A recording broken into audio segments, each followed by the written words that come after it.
ఈరోజు ఉదయం నుంచి కూడా ఎన్టీవీ జర్నలిస్టుల అరెస్టు, దాని మీద రాజకీయ పార్టీల స్పందన ఇదే ప్రధానమైన అంశంగా ఉంది.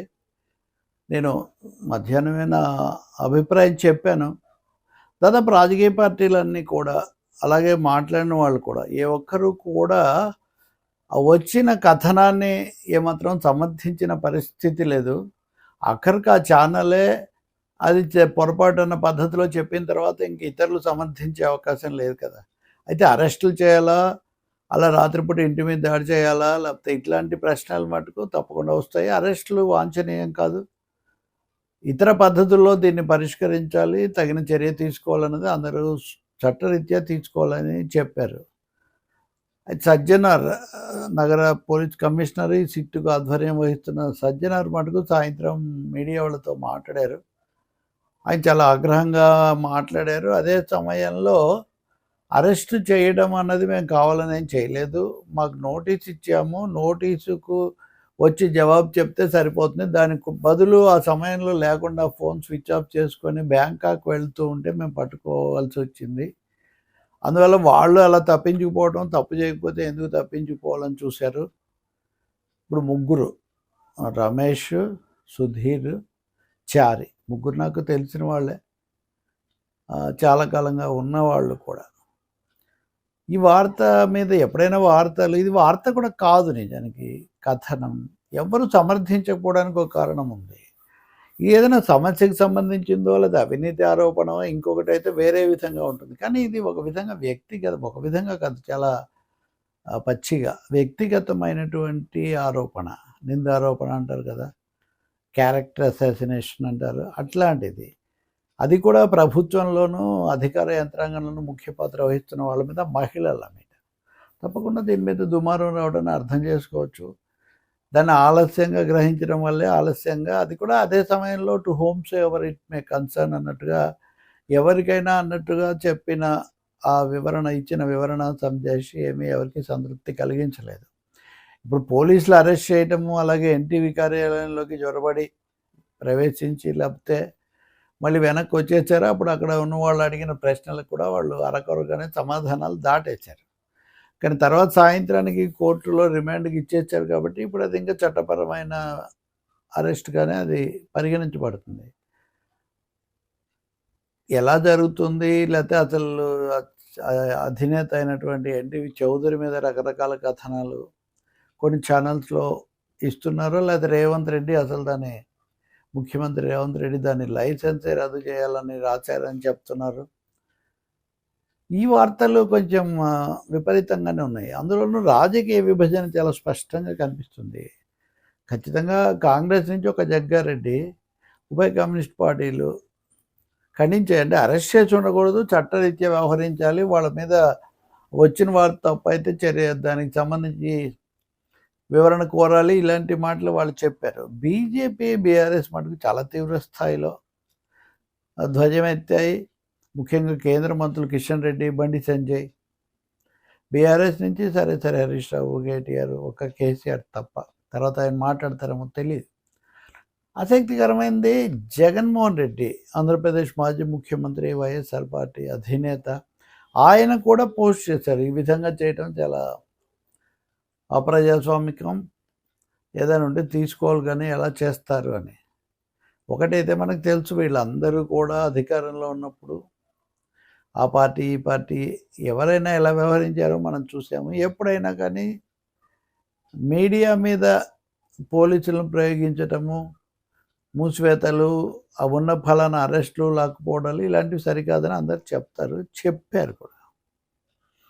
కానీ కథనం మీద మటుకు ఈ విధంగా నిరాధారమైన లేదా అనవసరమైన, నిష్కారణమైన వాళ్ళ విధి నిర్వహణకు, ప్రజా జీవితంలో పాత్రకు, వ్యక్తిగతమైనటువంటి అంశాలను ఏవో దీని ద్వారా దాన్ని చెప్పడానికి ప్రయత్నించటం అన్నది మటుకు ఎవరు ఆమోదించలేరు. కాబట్టి ఇంత తీవ్రమైన స్పందన వచ్చింది. అందులో ఐఏఎస్లు, ఐపీఎస్లు, ఐఆర్ఎస్లు అందరూ కూడా దీని మీద కలిసి వ్యవహరించటం. వాళ్ళు స్పష్టంగా సుదీర్ఘమైన ఒక ప్రకటన, ఫిర్యాదు చేశారు. దాంట్లో చాలా సూటిగానే చెప్పారు, ఆమెకు ఇంకేదేదో ఆపాదిస్తూ చేసినందువల్ల దీన్ని మేము ఉద్దేశపూర్వకమని భావిస్తున్నాం, దీని మీద చర్య తీసుకోవాలని వాళ్ళు అన్నారు. ఏ ప్రభుత్వమైనా ఐఏఎస్లో ఒక అసోసియేషన్గా ఫిర్యాదు చేశాక స్పందించకుండా ఉండటం అనేది ఎలా సంభవిస్తుంది? కాబట్టి అది జరిగింది. ఎవరి కోపతాపాలు ఎలా ఉన్నా కానీ ఇందులో రాజకీయ వ్యూహాలు ఏంటి? ఎందుకంటే ఒక పత్రిక, ఒక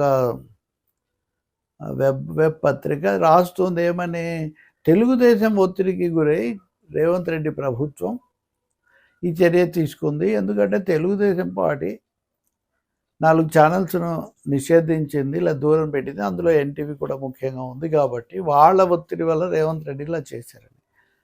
ఆ కథనమే తీసుకుంటే రేవంత్ రెడ్డి, కాంగ్రెస్, ఎన్టీవీ కూడా ముందు నుంచి వాళ్ళకి దగ్గరగానే ఉంది కాంగ్రెస్ పార్టీకి.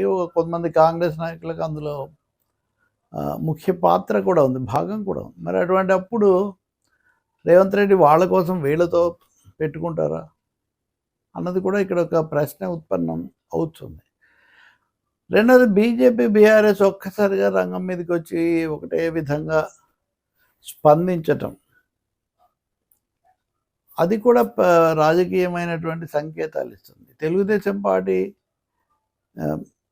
రేవంత్ రెడ్డి అంత సన్నిహితంగా మెలగటం అంటే తెలుగుదేశం పార్టీ ఎన్డీఏ కూటమిలో ఉంది, బీఆర్ఎస్ ఎందులోనూ లేదు. ఈ కాంబినేషన్ ఎలా కుదురుతుంది? తెలుగుదేశం, కాంగ్రెస్ ఒకవైపున ఉంటే, బీఆర్ఎస్, బీజేపీ ఒకవైపున ఉంటే ఎలా కుదురుతుంది? అంటే బీఆర్ఎస్, తెలుగుదేశం చాలా తీవ్రంగా వ్యతిరేకించుకుంటున్నాయి కదా. మరి అటువంటి అప్పుడు బీజేపీతో తెలుగుదేశం కలిసి ఉంది. ఇక్కడ బీజేపీ, బీఆర్ఎస్ ఒక వైఖరి గట్టిగా తీసుకుంటే, నిజానికి తెలుగుదేశం ఇంతవరకు ఏమీ పెద్దగా మాట్లాడలేదు. వాళ్ళని బలపరిచే వాళ్ళు మటుకు కొంతమంది ఏదో విశ్లేషణ తప్పు అన్నదే చెప్తున్నారు. వైసీపీ, టీడీపీ వాళ్ళు మటుకు మా మీద రాసినప్పుడు లేదా, అంటే మా మీద రాసినప్పుడు లేదా, మమ్మల్ని అరెస్ట్ చేసినప్పుడు లేదా, ఇలాంటి సవాళ్ళు విసురుకుంటున్నారు. ఖచ్చితంగా జరిగిన పొరపాటుకు మూలం ఏంటి, కారణం ఎవరు, ఎందుకు చేశారు, ఏ ఉద్దేశం లేకుండా ఇదంతా జరుగుతుంది అని ఎవరు భావించలేదో రాజకీయ కోణం దీంట్లో ఉండాలి. దానికోసం మీడియాను తీవ్ర స్థాయిలో దూరం చేసుకునే విధంగా రేవంత్ రెడ్డి ప్రభుత్వం వ్యవహరిస్తుందా? సిట్టు పోలీసులు వేయటం అనేది అధికార యంత్రాంగంలో కూడా వచ్చిన తీవ్ర నిరసన కూడా దీనికి ఒక కారణమై ఉండాలి. మూడవది, ఆరోపణల తీవ్రత అన్నది అధికారిణుల జీవితాల మీద చూపే ప్రభావం రీత్యా కూడా ప్రభుత్వం స్పందించి ఉండాలి. దానికి వేరే ఇది కూడా ఉందని చెప్పడం కోసం రేవంత్ రెడ్డి ఫోటో మాఫింగ్ లాంటి అంశాన్ని కూడా జోడించి ఉండవచ్చు. ఏదైనా కానీ చాలా తీవ్రమైన, విస్తృతమైన ప్రభావం చూపే అంశంగా, వివాదంగా ఇది మారుతోంది. వాళ్ళు కూడా ప్రధానంగా ఇంకా ఇతర వాటి చుట్టూ స్పందనలు సేకరించి సహకారం సేకరించడం కంటే జరిగిన దాన్ని చెప్పడం మీదే, నివేదించడం మీదే ఎక్కువగా శ్రద్ధ పెట్టారు. రెండవది, నాకు తెలిసిన ప్రకారం వాళ్ళు ఆ కథనము, దాని గురించి కొన్ని వివరాలు ఇవన్నీ తర్వాత కంటిన్యూషన్గా, కొనసాగింపుగా ఇవ్వాలని భావించినప్పటికీ తర్వాత ఆ ప్రయత్నం వాళ్ళు చేయలేదు. అంటే రాజకీయంగా కూడా కొంత జాగ్రత్త తీసుకున్నట్టుగా కనిపిస్తుంది. బీఆర్ఎస్, బీజేపీ సంబంధాలు ఎలా ఉంటాయి, ప్రత్యక్షంగా ఎలా ఉంటాయి, పరోక్షంగా ఎలా ఉంటాయి అనే ప్రశ్నలు కొన్ని ఉత్పన్నమవుతున్న సమయంలో జగన్కు, కేసీఆర్కు సంబంధాలు ఎక్కువగా ఉన్నాయని చెప్తున్నప్పుడు, రేవంత్ రెడ్డి చంద్రబాబు నాయుడు తరఫున ఒత్తిడితో పనిచేస్తున్నాడన్న ఆరోపణ వస్తున్నప్పుడు, చంద్రబాబుతో చేయటం అంటే బీజేపీనే కదా అక్కడ. కాబట్టి ఇది ఒక పెద్ద రాజకీయ చిక్కుముడిలాగా ఇది మారుతోంది ఈ సమయంలో. కొన్ని సందర్భాల్లో మీడియాలో వచ్చే వార్తలు, అవి చూపించే ప్రభావం, ఎవరు దానికి కారణం అనేది ఎలా ఉన్నా అవి ఒక విధంగా షాక్కు గురి చేస్తాయి. దానివల్ల తీవ్రమైన, ఊహించిన దానికంటే, సాధారణమైన దానికంటే తీవ్రమైన ప్రభావం వస్తుంది. ఇప్పుడు ఈ విషయంలో అదే జరిగింది. సో ఇప్పుడు జగన్ దగ్గర నుంచి కిషన్ రెడ్డి వరకు రకరకాల షేడ్స్ ఉన్నవాళ్ళు దీంట్లోకి రావడం బట్టి చూస్తే లోతు చాలా ఉంది దీని వెనుక. అలాగే తెలుగు రాష్ట్రాల రాజకీయ సమీకరణాలు, మీడియాలో ఉన్న పునఃపొందిక, రీఅలైన్మెంట్లు, పోలీసుల వైఖరిలో, లేదా ఐఏఎస్, ఐపీఎస్లు పదే పదే తమను ప్రధానంగా బలిపశువులను చేస్తున్నారనే ఒక భావానికి వాళ్ళు గురి కావటం, రేవంత్ రెడ్డి ప్రభుత్వం, రేవంత్ రెడ్డి ముఖ్యంగా ముఖ్యమంత్రిగా గట్టిగా ఉండకపోతే లాభం లేదు అనే ఒక నిర్ణయానికి రావటం, ఇలాంటి అనేక కారణాలు కనిపిస్తున్నాయి. ఏది ఏమైనప్పటికీ ప్రజాస్వామికంగా చట్టబద్ధంగా వ్యవహరించడం ప్రభుత్వం, పోలీసుల బాధ్యత. సంయమనం పాటించడము, మీడియా నియమావళి అనుసరించటము మీడియా యొక్క బాధ్యత. మిగిలినవి ఎలాగో న్యాయస్థానాల్లో కాస్త ఇంచుమించుగా పరిష్కారం అవుతాయి, కానీ అంతకు మించి ఇంత దుమారం రేగినప్పుడు దీన్ని మరీ ఎక్కడికో తీర్చిపోయేటంత సాహసం పోలీసులు చేయరు. అలాగే రాజకీయంగా వ్యతిరేకించే వాళ్ళైనా సరే ఈ సందర్భంలో ఉన్న సంక్లిష్టతను, జటిలతను గుర్తించి తగు విధంగా వ్యవహరించాల్సి ఉంటుంది.